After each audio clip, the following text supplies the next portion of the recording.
This week's episode is brought to you by Be Frugal. If you're an online shopper, you have to try Be Frugal. Be Frugal lets you earn cash back from over 5,000 stores, including Amazon, Walmart, Target, Macy's, and more.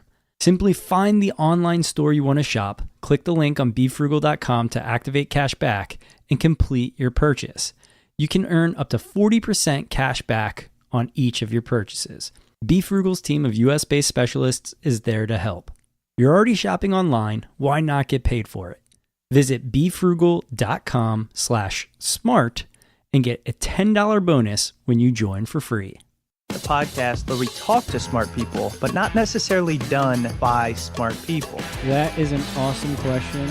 This one goes down probably on one of my top 5. Hey, I like nutrition. I like to eat food. This is the coolest thing ever. We're going to do this forever. I wish I paid more attention in that class. You know, I'm going to be honest, I don't understand that. As a man, I don't get it. Welcome to smartpeoplepodcast.com. Hello and welcome to Smart People Podcast, conversations that satisfy your curious mind. Chris Stemp here. Thanks so much for tuning in. Hope all is going well in your world. Excited to bring this one to you today. And I just want to make one thing clear here. If I were to ask you, is climate change real and is it happening right now? If your answer is no, go ahead and turn this off. And in fact, just unsubscribe entirely. Or perhaps you're the one in a million that's open-minded enough to tune in and listen. But regardless, I want to be clear that this episode isn't really about current climate change. Yes, we do discuss that, but I actually find this topic just as fascinating, although perhaps not as apocalyptic. This week, we're really talking about a history of the Earth. So for example, did you know that the Earth has essentially died 5 times? You may be aware of one, call it the asteroids, right? They hit the Earth, big cloud of smoke, all these dinosaurs die. Well, yes, there's something to that one. But the Earth has also been broiled, frozen, and even poison gassed. And our guest this week shows us how the fossil record can help us piece together the 5 times mass extinctions have happened on this Earth, what caused them, the creatures that were alive during those times, and finally, where we may be going in the future. So again, I want to be clear, this is really a tour of the history of the world. Imagine dragonflies the size of seagulls and fish with mouths the size of a dumpster. These are the types of animals that actually lived on this planet and nobody talks about. Just the kind of subjects that we like to cover here, the things that are a little outrageous, absolutely intriguing, and sometimes uncovered. This week on the show, we are talking to Peter Brannen. Peter is an award-winning science journalist whose work has appeared in the New York Times, The Atlantic, Wired, The Washington Post, etc. In 2015, he was a journalist in residence at the Duke University National Evolutionary Synthesis Center and a 2011 Woods Hole Oceanographic Institution Ocean Science Journalism Fellow.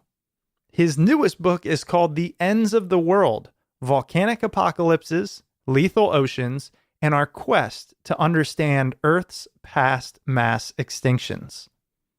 In this episode, Peter takes us on a road trip, if you will, a tour of the ways that our planet has clawed itself back from the grave and casts our future in a completely new light. So kick back and enjoy, or curl up in a ball in fear. Either way, we hope you learned something. You can find us at smartpeoplepodcast.com. If you enjoy this kind of brain food, please spread the word. Tell a friend. We need to educate the masses. We need to. Again, we're at smartpeoplepodcast.com. All right, thank you so much for listening. We hope you enjoy this episode with Peter Brannen as we talk about how the Earth has died time and time again and come back from the grave. Enjoy.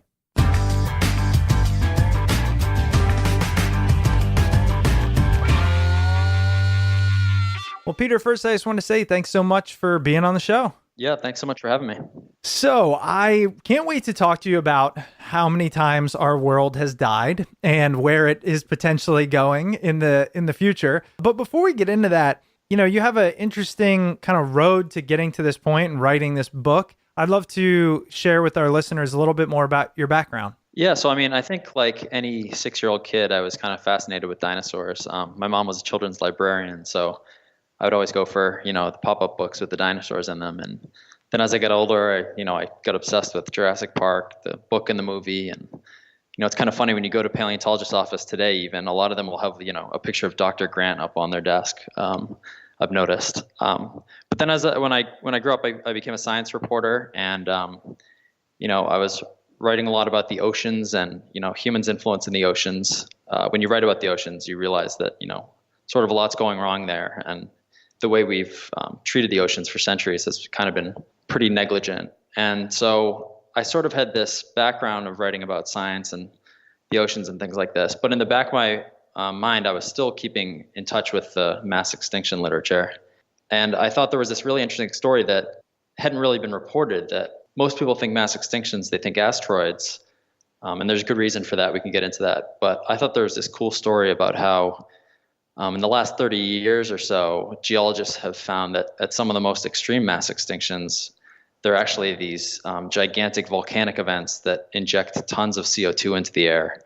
And so you get this runaway global warming, ocean acidification, and the oceans kind of lose their oxygen. And, that's obviously sounds concerning for what we're doing today. We're starting to see the first glimmers of that. And I really wanted to bring attention to the fact that, not only is climate change and all these things that we're doing right now, are they sort of modeled on computers for the future? But they're experiments that have been run in the past, and we can kind of just go back and look at the fossil record and see what happens when you really start to mess with the ocean and the climate's chemistry. And in the most extreme events, it tends to not work out so well.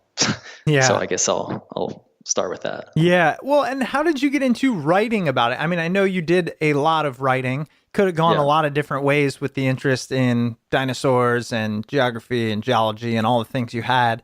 What made you choose this path, and where did that start? Well, this seed was planted in my head, I would say probably like 10 or 11 years ago when I read a book by Peter Ward, who's a paleontologist at University of Washington, called Under a Green Sky. And that was really the first time I had heard this idea that there have been these huge runaway global warming events that are associated with the worst things that have ever happened. So I knew that it existed. And then I did a week program for journalists at Woods Hole Oceanographic Institution in Massachusetts. And this was around 2011, I think. And all the scientists there were talking about this thing I'd never heard of called ocean acidification, but that they all seemed to be terrified of.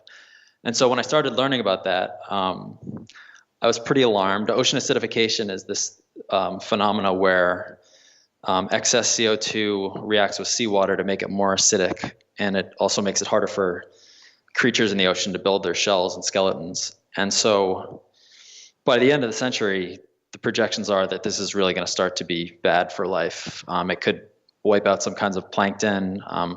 Already shellfish growers on the West Coast are having trouble growing oysters. Coral reefs were basically doomed by the end of the century if we keep emitting carbon dioxide. And at this week that I did at Woods Hole, I kind of learned that, this has also happened in the past. And so I kind of had my eye out for these stories that were about lessons we can learn from the past. And then in 2013, I saw a paper came out by some MIT and Columbia geologists where they basically dated these huge old rocks made of ancient magma, the most famous of which are the Palisades across from New York City. And they date exactly to one of the mass extinctions. And this paper basically said this mass extinction was an ocean acidification global warming event, and it wiped out 3/4 of life on Earth. And so I wrote a story on that, but I don't think it was really covered that much otherwise. And I just thought, these are amazing stories filled with like sort of science fiction creatures on totally different planets. And I'm kind of a science fiction fan.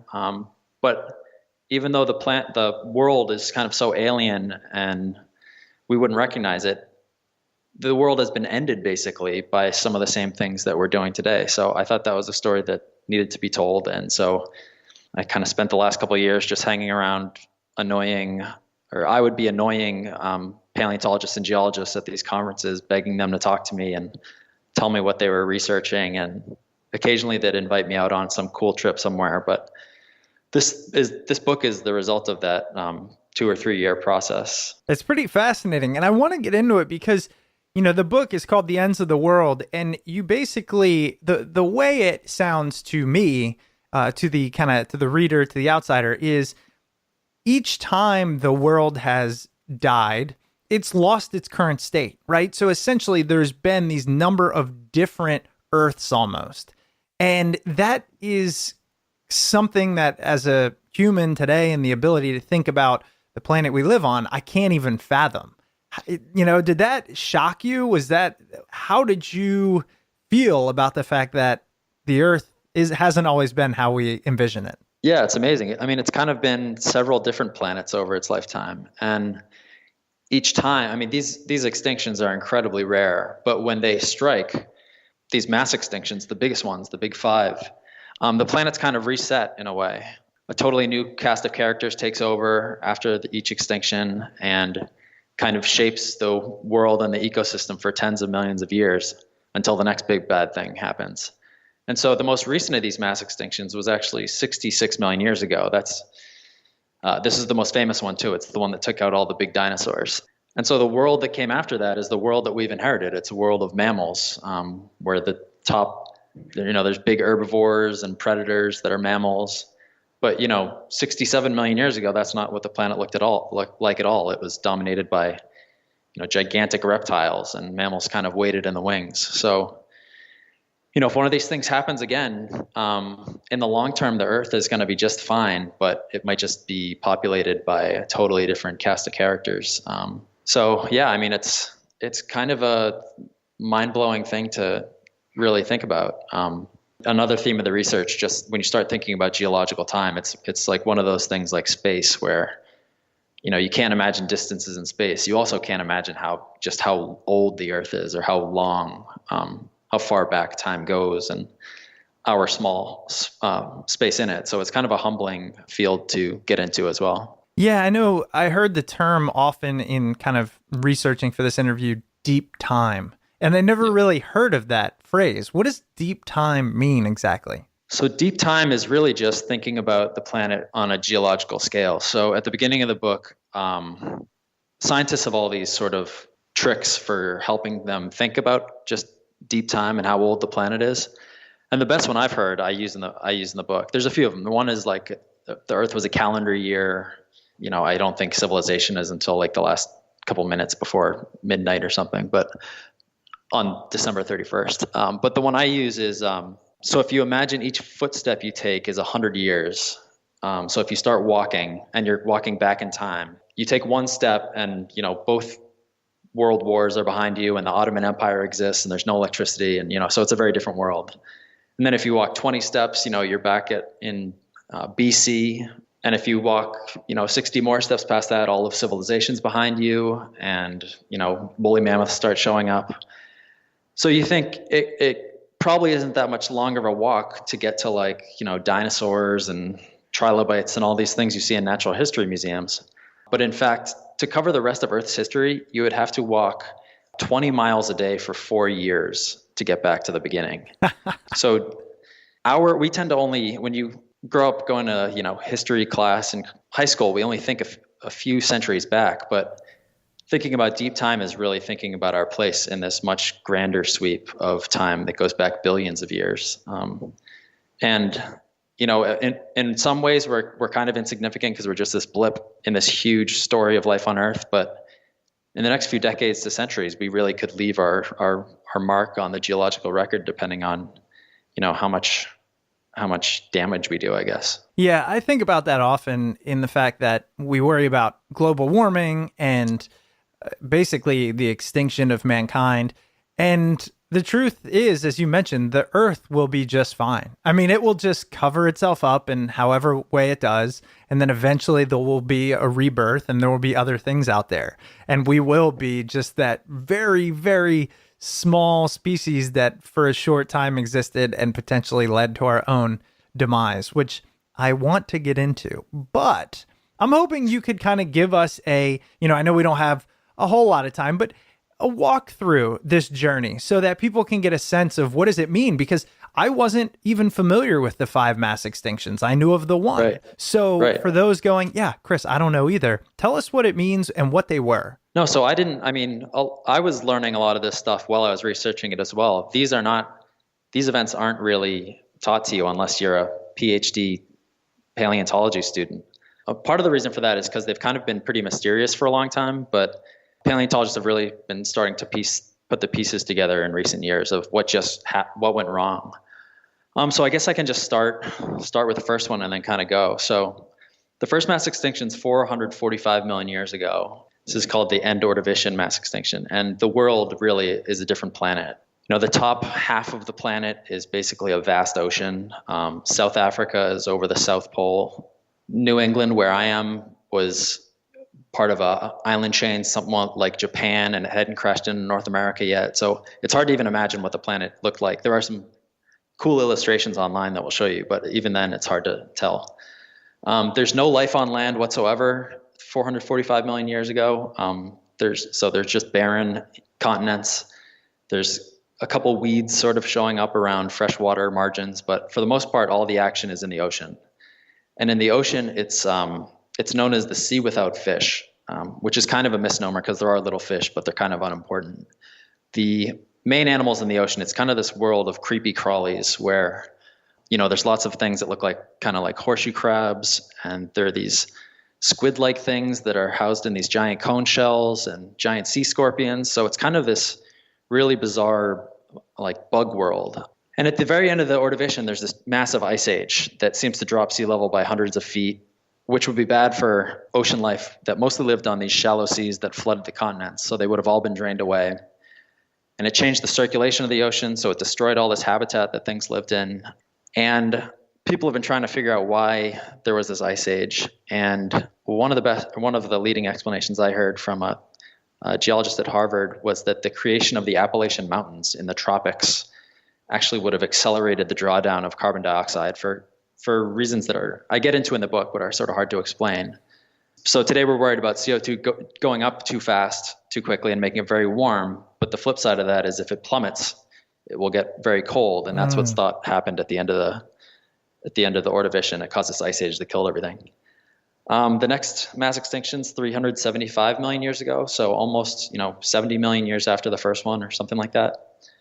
We're now in the age of fishes, it's called, when fish kind of radiated after the Ordovician, and you now have these gigantic coral reefs that would have been 10 times the extent of modern coral reefs, and all these bizarre fishes that a lot of them are like kind of heavily armored and are pretty frightening looking. The scariest one is this thing called Dunkleosteus, which is 30 feet long or something, and has the most powerful bite in the history of any fish known on the planet. So you have this odd sea world that gets destroyed. This one's also is kind of mysterious. A lot of stuff seems to be going wrong. Pangea, the supercontinent's coming together, so you have a lot of invasive species going on. Trees are just starting to colonize the continents, and a lot of people think that would have really disrupted a lot of big global chemical cycles, that it would have flooded the seas with basically Miracle Grow, which would have caused these big algae blooms, which would have been really bad for sea life. So it's a really strange one. There also is this big volcanic event that you see volcanoes of this type happen at all the rest of the mass extinctions, so it probably has something to do with this one as well. But the Devonian's really a strange one. The next one is the Permian mass extinction 252 million years ago. It's the worst mass extinction ever. It's also known as the Great Dying. By this time, it's 100 million years later. On land, you have this bizarre sort of alternate universe of proto-mammalian reptiles. So these are things actually on our line of the family, on our side of the family tree. They would eventually, one of this creatures would go on to become mammals, but back then it's kind of this lineage with a lot of dead ends. There are these big rhino-like things with tusks, and these sort of tiger-like things as well that almost seem to get totally wiped out at this mass extinction. In the oceans, basically all the planet's coral reefs die and are replaced by piles of bacteria. You can't find any trees in the fossil record for 10 million years almost. And this seems to be caused by this gigantic volcanic event in Siberia, where enough lava erupted that it would cover the lower 48 states a kilometer deep. So this is a totally off the charts volcanic event of the sort that, happens once in a few 100 million years. But the concerning thing, and the thing that makes it interesting for today, is that it's actually not the lava that geologists think caused the mass extinction. It's all the volcanic gases that would have come out. And the most important one, most geologists would tell you, is carbon dioxide. These volcanoes would have generated an incredible amount of carbon dioxide. They burned through one of the world's biggest coal basins. So on the way up, they would have burned through all this coal, oil, and natural gas. And we know that it gets incredibly hot at this mass extinction, which wipes out 90% of life on Earth. So it gets hot. One person described it to me as the oceans would have become the temperature of hot soup over a lot of the planet, so over 100 degrees Fahrenheit. Warm waters hold less oxygen, so the water runs out of oxygen. So it's just the most miserable time in the entire history of the planet. Earth even bounces back from this.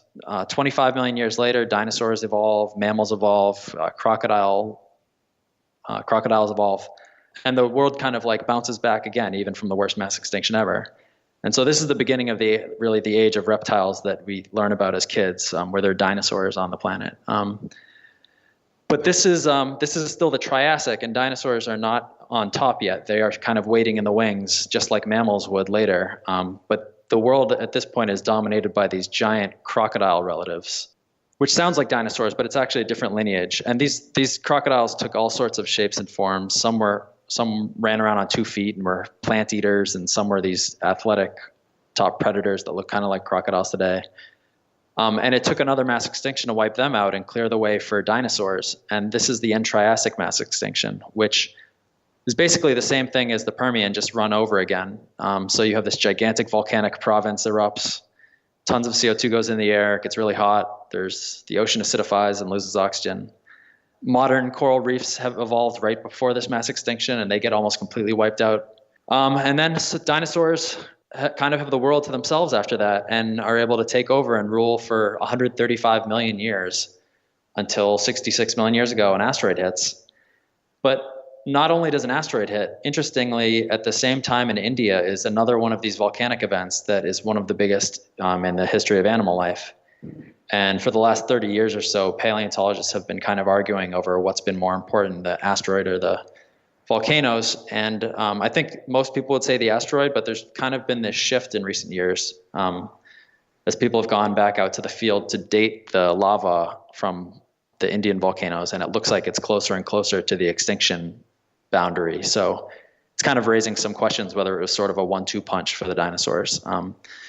So that was the most recent one, and then the last 66 million years, it's been our world. It's been the world of mammals, and there are people starting to talk about whether, are we headed for another extinction event? And that's an interesting topic all on its own. So I hope I've done a good job of summarizing, kind of the whole book there. Yeah, no, first of all, I really appreciate that. I think you kind of just walked us on a journey, and I know I got lost in it. It's a good summary of the book for sure. And for people that are like, wait, what's going on?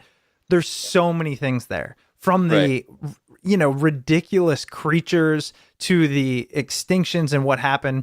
So I'm going to just take a few of these and we'll see where it goes. Sure. The first thing I wanted to mention is, you mentioned, the ice that did us in the first time, or did the world in the first time, volcanoes, asteroids. And it sounds like, though, all of those things were really a function of gas.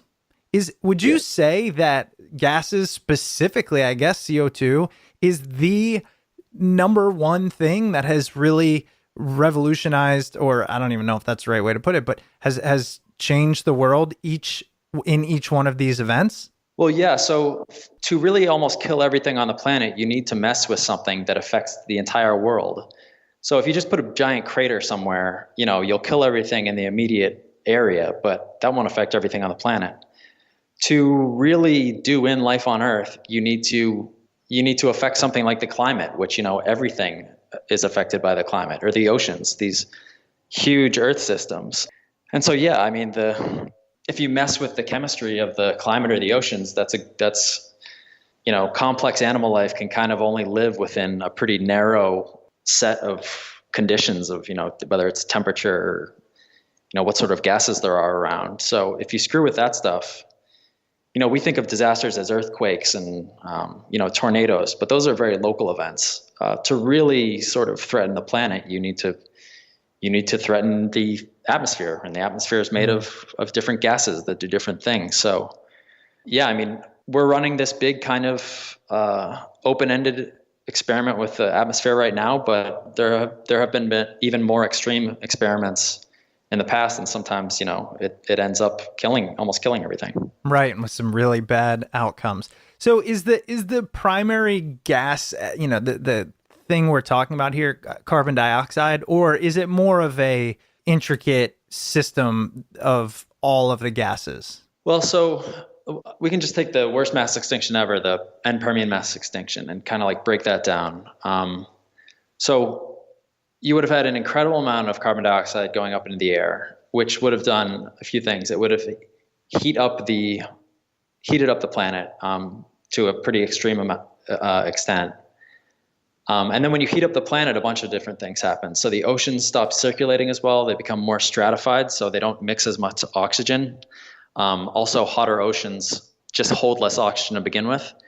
And then when the oceans start losing their oxygen, you get these things called anoxic bacteria, which start making things like hydrogen sulfide, which is just basically poisonous swamp gas. So we find hydrogen sulfide evidence for it in the fossil record at this mass extinction, so that could have killed things.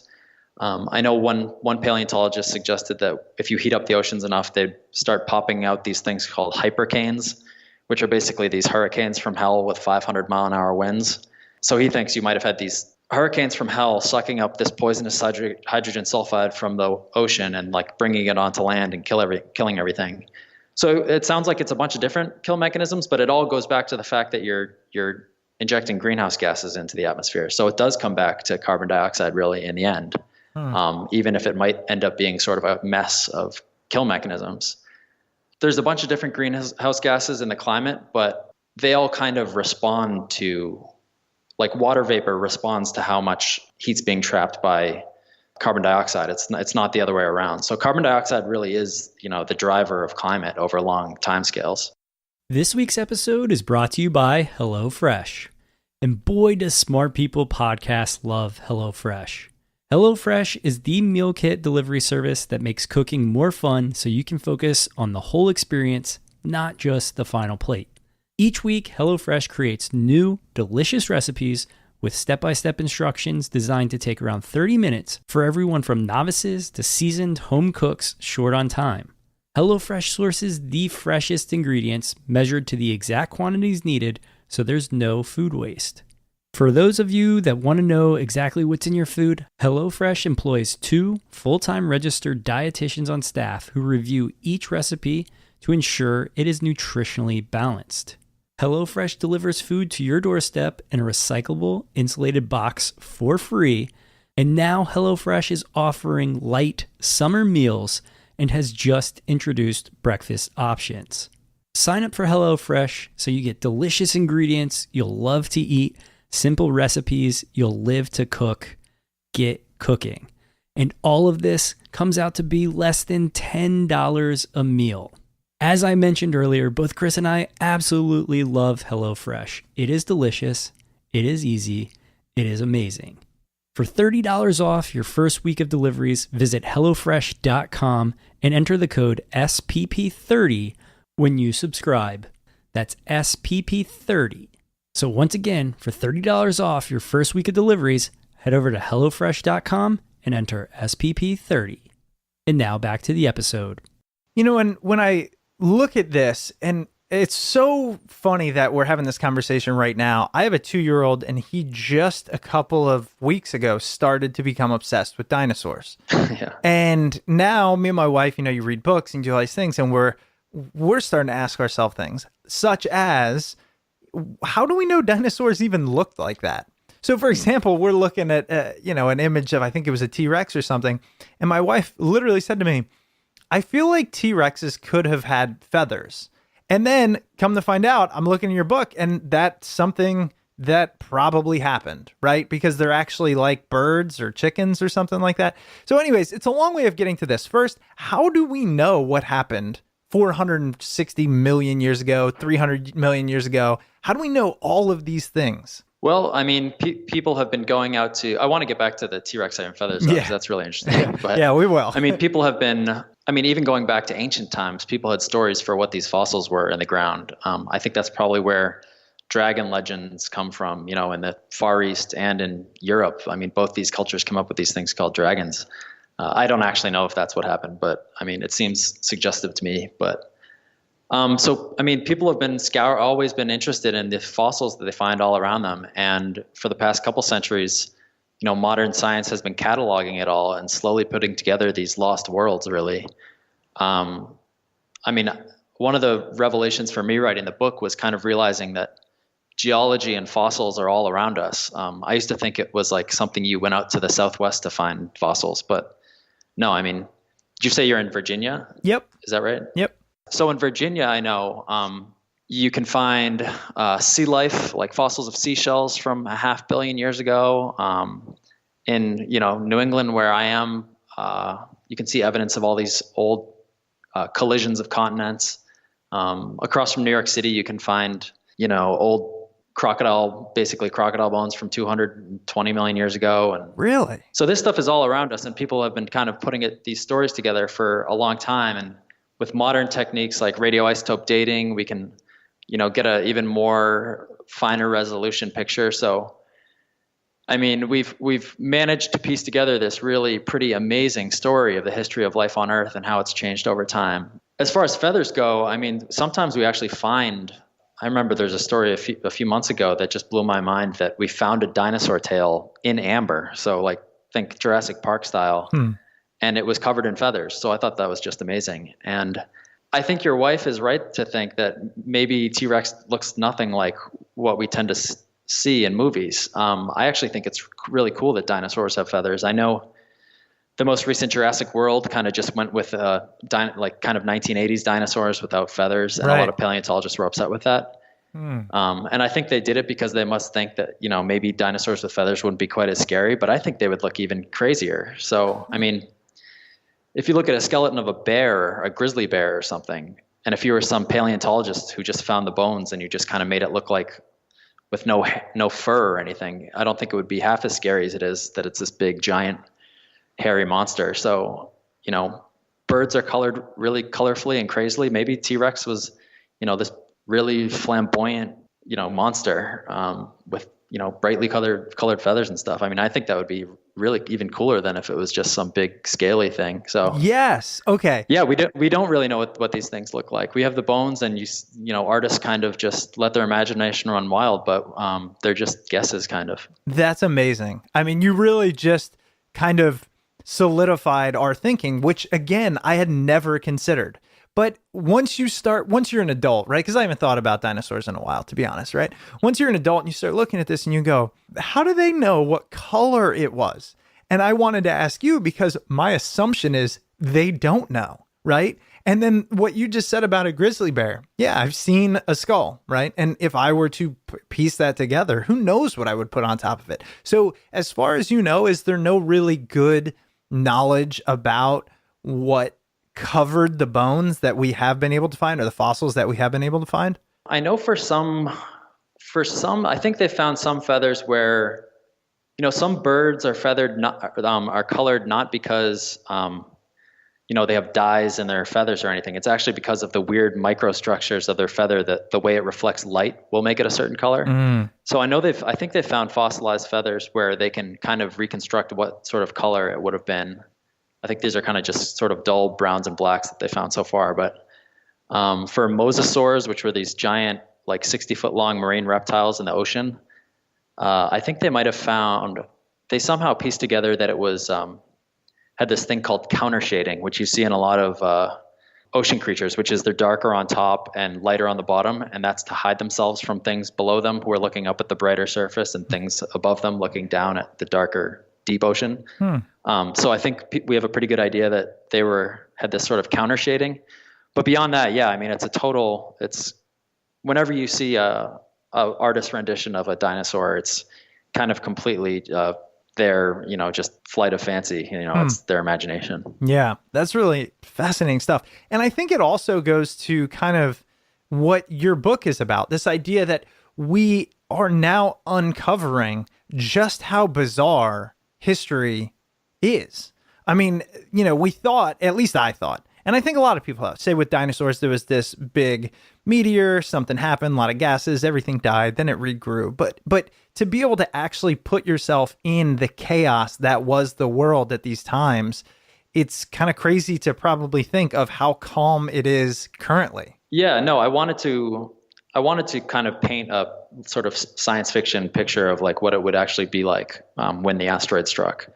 And it's just totally it's unimaginable. So the asteroid was something like 6 to 10 miles wide, and it was going, I can't remember the exact numbers, but something like 20 to 60 times the speed of a bullet. I can't remember quite what it was. But that's fast enough that, in movies like Deep Impact or Armageddon, it shows this big shooting star slowly making its way across the sky before it hits. But the asteroid that hit the dinosaurs was going so fast that it would go from the altitude of a 747 to the ground in 0.3 seconds. So it wouldn't be like this thing smoldering across the sky. It would be, a nice day 1 second, and the world would just be over the next second. Oh my God. And it was so big that when it hit, even at the moment that the asteroid hit, it was so gigantic that the top of it would have been a mile above the cruising altitude of a 747, while the bottom of it was making landfall.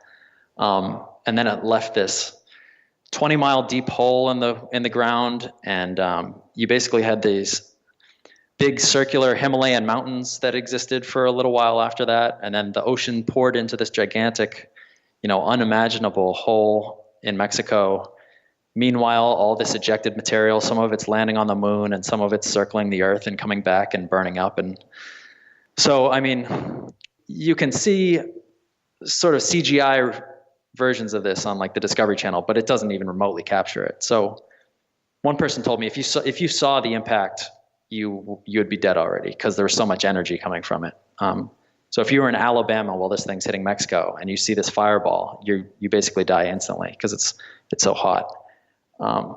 So yeah, these are things that we can't imagine, but it's fun to try and it's fun to write about. So. Yeah, no, I can imagine. I want you to, I'd like to learn a little bit from you. For those of us that didn't pay too much attention in classes like geology, geography, whatever the ologies are, how does it work when they are able to say, okay, there was this 30-foot fish that had all this bite power? I mean, that is through the fossil records, but how do you even piece that together? What does the process actually look like that has helped you and helped those that inform this book paint such a clear picture? Well, a lot of times it's just a matter of finding the bones. So in some unlikely places. So those fish I was talking about, those giant skulls fall out of the riverbanks in Cleveland, Ohio, of all places. So if you go to natural history museums all around the world, and if they have these skulls of this fish called Dunkleosteus, it'll usually be from the Cleveland area, which is kind of crazy. Wow. So when it comes to just sort of learning about the big animals in Earth's past, it's usually just a matter of these things are literally falling out of the sides of, canyons or riverbanks. And so that's not too hard to reconstruct. I didn't realize it was literally as simple as, oh my God, look at this huge skull of a fish. And then they do the dating, the radioactive dating thing. And then they say it was from this period. And that's pretty much it. Is that how it goes? Yeah. And you can tell from, the fossils that are around it. There are usually little indicator fossils that will tell you, okay, I'm in this time period of life on Earth. But not just, falling out of riverbanks. One of the best things that ever happened to paleontology in this country was the National Highway Project, the Dwight Eisenhower interstate system, because to make those roads, they had to blast through a lot of rock, and they left behind these fantastic, exposures of geological strata that every time they make a new road, the first people on site will be geologists to come sort of collect things out of the side of the highways. So you can get fossils that way. You can also, every year, all the country's universities send a big fleet of people out to the Southwest to try and find fossils. The reason they go out there is because it's easier, because there's no vegetation and the rock's all exposed. Here on our side of the country, it's just, there's fossils everywhere. That's just the problem is that it's all covered in trees and plants and houses and strip malls and things. So it's harder to get at. But yeah, this stuff is everywhere.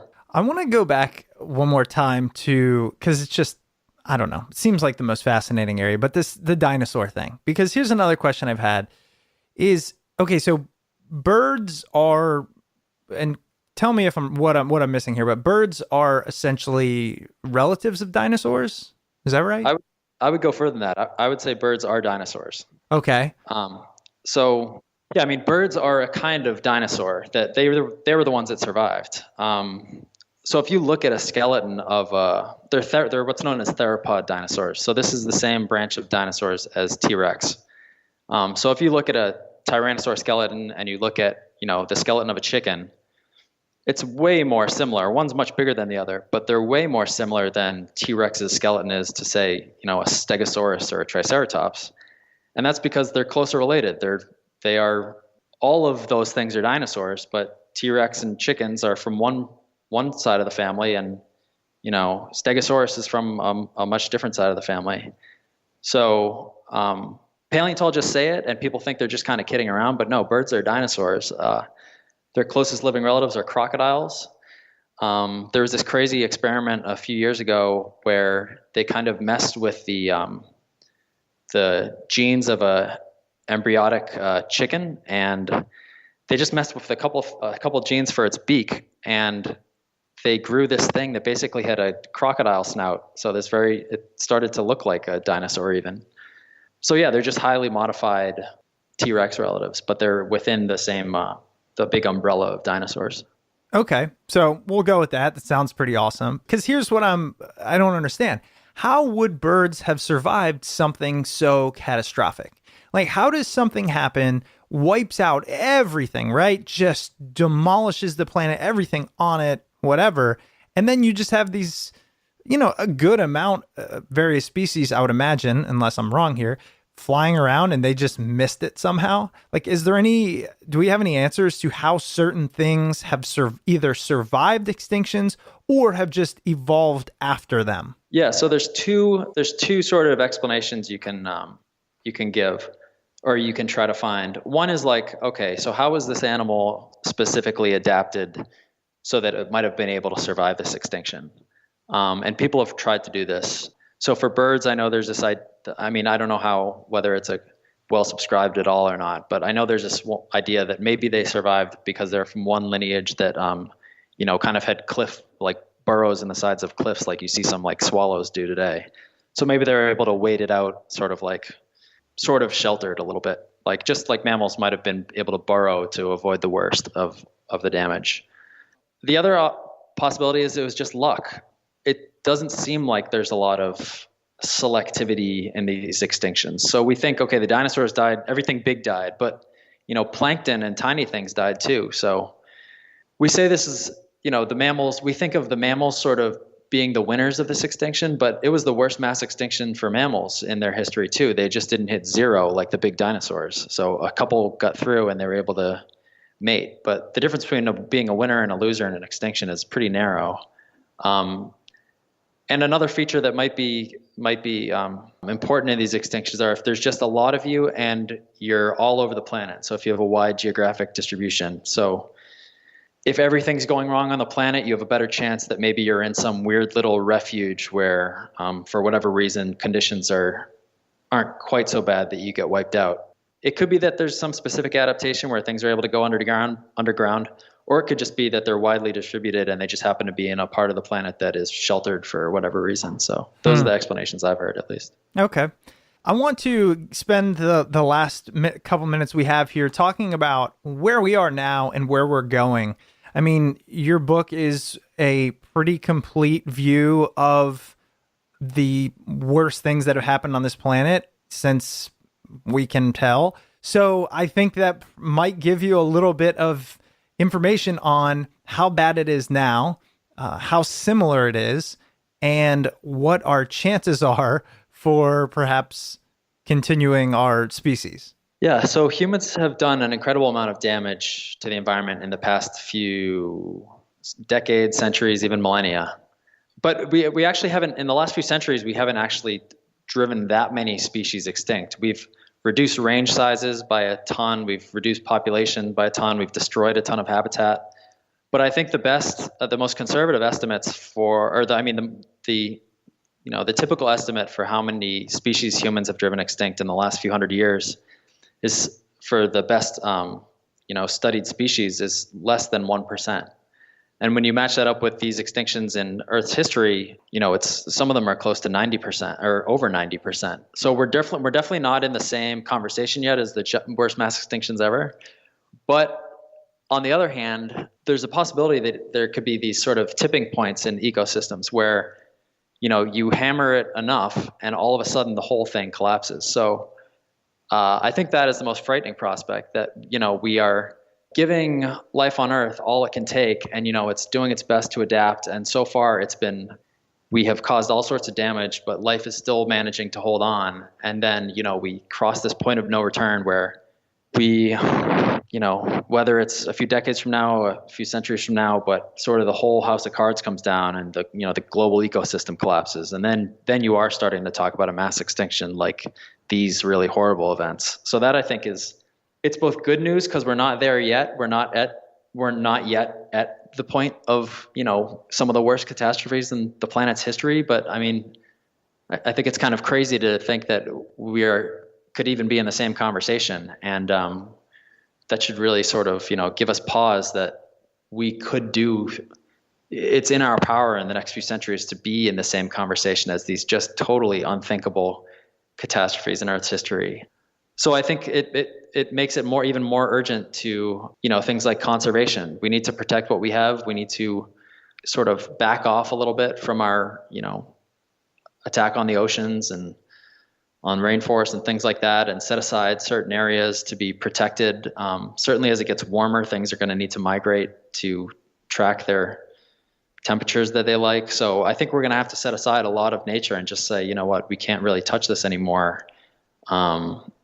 And if you give nature a chance to bounce back, it usually does. So, I mean, a few decades or 20 years ago, we were told not to eat any more swordfish because swordfish were going extinct. We basically put all these conservation measures in place, and swordfish have kids by the thousands, and swordfish are doing well again. So I think if we slow down and we let nature sort of bounce back, it will. But we can't just keep hammering it forever without sort of bringing about maybe a catastrophe that hopefully we still have time to avoid. I think the moral of the extinctions also, though, that's pretty frightening is that it's one thing to just destroy habitat or to hunt animals and things like that. But once you start messing with the chemistry of the ocean and the climate, then you're really starting to get in the same ballpark as these bad events.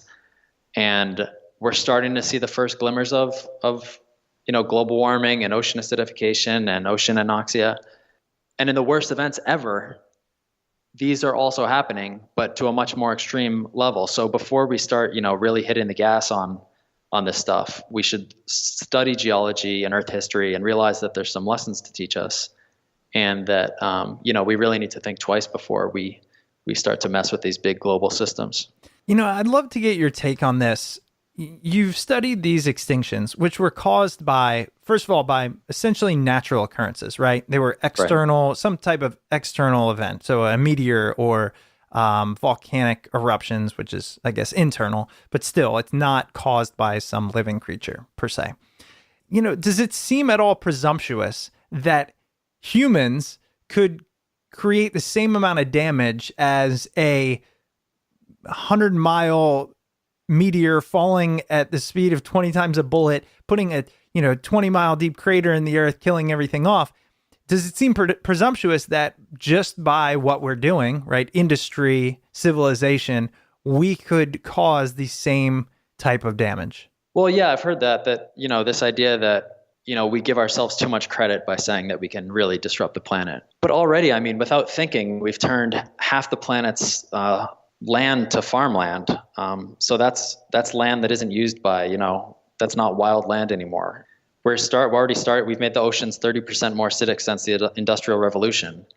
So we are really affecting the planet. And, just saying, the planet and life on Earth is so much bigger than us, and we're it's arrogant to think that humans could have any effect. You're missing the effect that we're already having. And for a planet that adds, 1 billion people every 10 years, those effects will only multiply. And if you sort of project that anything, close to geological timescales, so if you project that a few hundred years or a few thousand years in the future, yeah, we could really reorganize how the planet looks and, how these big Earth systems and cycles work. And we're already starting to do it. And we should learn from these past events that when you mess with these things too much, sometimes it doesn't work out well. Yeah, and I feel like I need to I feel like I need to explain that question by saying, I agree with your stance. I mean, it makes complete logical sense to me that with 7 billion little creatures running around, just completely changing the composition of the planet, that we could have the same impact. I could just see that being something that somebody says, right? Well, and also, hey, this is something that's happened naturally. Who are we to say that we did it? Last question I have for you is, what is it that we are doing, in your understanding, that is having the worst effect on the planet right now? So far, humanity's influence on the environment has mostly been, I think I might have said this, but direct interference. So it's been hunting and destroying habitat and things like that. And as I said, those are things that, life can sort of bounce back from. So if we just all disappeared tomorrow, I think the Earth would be, pretty happy in a few decades. I think the worst things that we're doing now are things that won't really show up for a few decades. And I mentioned it before, and it sounds really boring because it has a horrible name, but ocean acidification is a thing that, you don't really hear about much in the news, and people aren't very aware of it, but you talk to scientists and they're pretty terrified of it. This is, as I said, what happens when excess CO2 reacts with seawater. It makes it more acidic. And by mid-century, it looks like coral reefs basically aren't going to be able to grow anymore based on, business as usual emissions. So, Earth can take warming. When it gets warm, animals just move up and down to stay within their, preferred habitat. That might be difficult because we've built roads and things, and it might be harder for animals to migrate to keep up with the temperature that they like. But ocean acidification really affects everything. It affects the whole oceans, and it affects tiny little plankton, and it affects giant coral reefs and clams and oysters and things like that. And so I think that's the thing that I'm most concerned about. And I hope that this book and, other reporting will bring that to light more. A lot of people don't live near oceans, so it's hard to make that seem that important. But, coral reefs supply the oceans with 25% of their biodiversity. They're beautiful habitats, and there have only been a handful of coral reef collapses in Earth history, and it looks like we're headed towards another one in a few decades. So that's the one that kind of keeps me up at night, and I hope sort of gets more attention in the future. Well, Peter, I think you've done a great job bringing light to this topic, a topic that I'm passionate about, and you've done it in a way that's interesting. Obviously, just hearing on the podcast the summary of the book and what happened is intriguing. So I highly recommend the book. It's called The Ends of the World. And then get this subtitle ready. The Ends of the World, Volcanic Apocalypses, Lethal Oceans, and Our Quest to Understand Earth's Past Mass Extinctions. If that doesn't scare you into reading it, I don't know what does. Peter, I wanted to give you a chance. Where else are you writing, or can people learn about you, read about you? Do you do other things, social, etc.? Yeah, I am kind of going to be writing more regularly for The Atlantic. I have a story coming out there soon on the Permian mass extinction, and then after that, I have a really crazy story coming out on sort of cosmological things, like how could the universe end? So, I'm not really that pessimistic of a guy, but I just find this stuff fascinating. Otherwise, they can find me at Peter Brannen 1 on Twitter or on my website, peterbrannen.com, if they want to read some of my other stuff. That sounds awesome, and we'll link to both of those. And I appreciate you being on the show. All right. Well, thanks so much for having me on. This was a lot of fun. Absolutely. This was a great conversation. All right, Peter. Thanks a lot. Have a great day. All right. You too. Take care. Bye-bye. Welcome back. I hope you enjoyed that episode with Peter Brannen. Peter's book, The Ends of the World, Volcanic Apocalypses, Lethal Oceans, and our quest to understand Earth's past mass extinctions can be found on Amazon and at your local bookstore. It is quite a mouthful, but the book is amazing. And if you pick it up through Amazon, please don't forget to use the Smart People Podcast Amazon link located at smartpeoplepodcast.com/Amazon. If you're looking for other free and easy ways to support the show, head on over to iTunes and leave a rating and review over there. And if you're doing it on your iPhone, do it from Apple Podcasts or whatever they're calling it this week. If you'd like to reach out to the show, you can shoot us an email at smartpeoplepodcast@gmail.com or message us on Twitter at smartpeoplepod. Don't forget to head over to smartpeoplepodcast.com and sign up for the newsletter. We've got some great interviews coming up, and we will see you all next episode.